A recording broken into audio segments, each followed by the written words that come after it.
Now let's do number 6. Any questions about 5? Number 6 is similar to number 3 there, except that I show 2 diodes, a silicon and a germanium.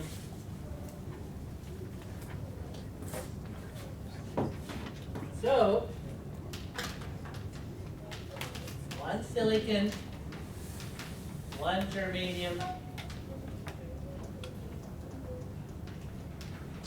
First thing I identify is whether the 2 diodes are forward biased or reverse biased. Let's do that.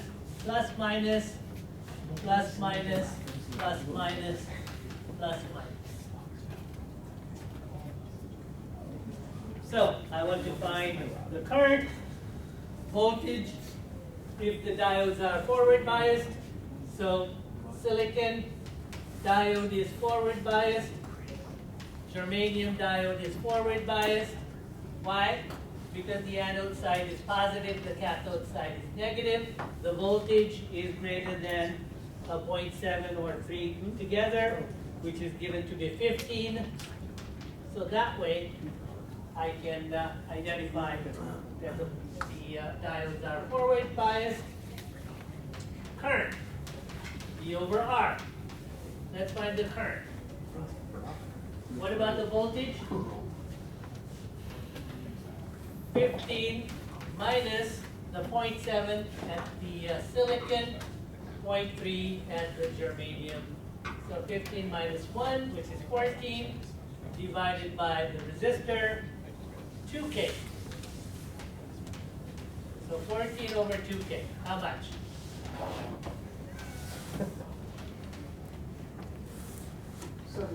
Seven milliamps. Make sense?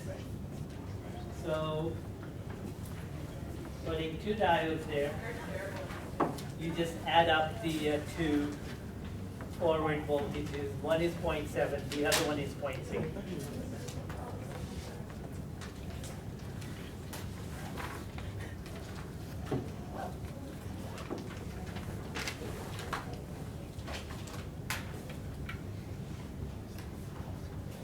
The next one is interesting. In fact, we're going to build the circuit of number 7 in the lab. We're going to build a circuit with 2 diodes shown like on page 4 and 7. Let's draw that.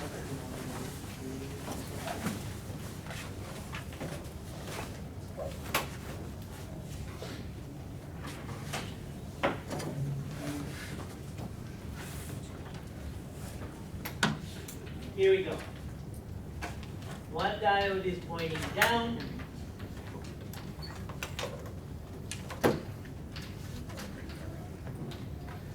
The other one is pointing up.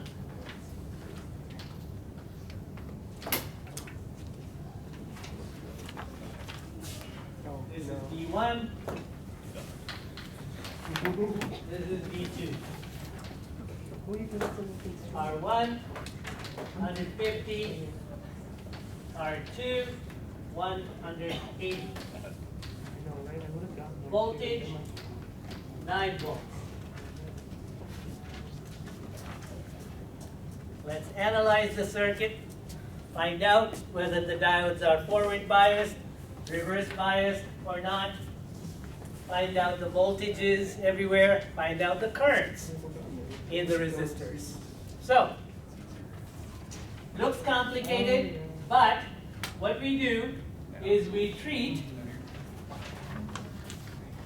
this as 2 circuits. There is a circuit on the left, and there is a circuit on the right. So let's do the left first. Circuit on the left with D1. So let's identify the polarities. Plus, minus. Over here, where's plus minus? Is plus on the left or on the right? On the right, because the current's going to flow this way. Plus, minus, and then plus, minus. So as soon as I do that, I realize that the diode is forward biased or reverse biased. forward, anode, cathode. So D1 is forward biased. Because it's forward biased, the voltage at D1 is 0.7. Silicon diode, practical model, 0.7. Therefore, the voltage at the resistor, 9 minus 0.7, 8.3.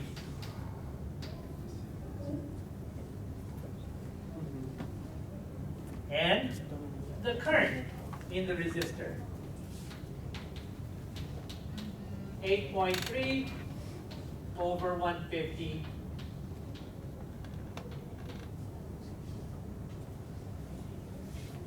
How much? Current this way.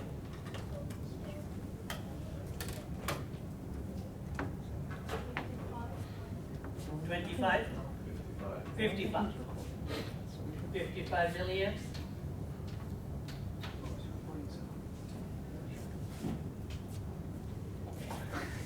Now let's take the circuit on the right.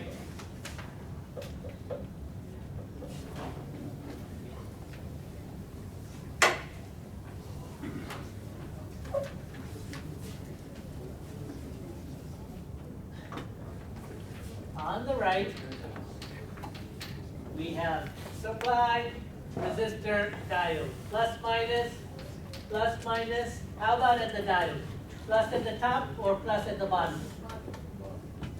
No. No. First, what we identified is the polarity of the voltages. So the voltage polarities is based on how the supply voltage would provide current. Okay? Whether current flows or not is different.